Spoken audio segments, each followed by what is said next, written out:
Il-Partit Nazzjonalista se joħsib lill-anzjani u jtihom dak li jixirqilhom. Hekk saħaq il-Viċi Kap tal-Partit Nazzjonalista David Aġus f'konferenza tal-aħbarijiet indirizzata minnu kif ukoll mill-kandidat Paula Mifsud Bonnici.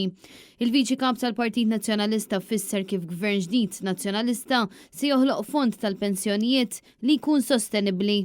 David Aġus insista illi mhux se jkun hemm ebda taxxa fuq il-pensjonijiet, xi ħaġa li l-Partit Laburista mhux iwiegħed. Dan filwaqt li l-Partit Nazzjonalista qed iwiegħed li l-pensjoni se tiżdied.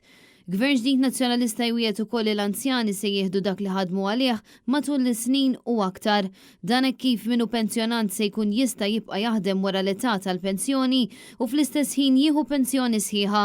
Gvern ġdid nazzjonalista jwiegħed bidla fis-sistema ta' qabel l-1961 kif ukoll aktar proposti dwar il-pensjoni lir-romol, pensjonanti divorzjati u għal min ma jikkwalifikax għal pensjoni. Intant filwaqt li l-Labor ma semma xejn dwar l-inġustizzji, il-Partit Nazzjonalista fil-programm elettorali tiegħu spjega kif gvern ġdid nazzjonalista se jwaqqaf kull inġustizzja.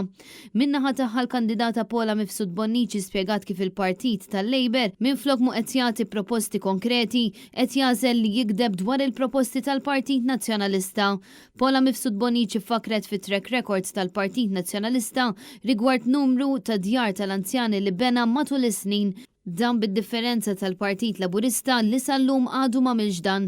Il-kandidat tal-Partit Nazzjonalista saħqet li l-Partit Nazzjonalista se jerġa' jżomm kelmtu mal-anzjani, mhux biss bil-proposti li semmew, iżda anke fuq il-fatt li l-anzjani kollhom il-mediċini kollha b'xejn.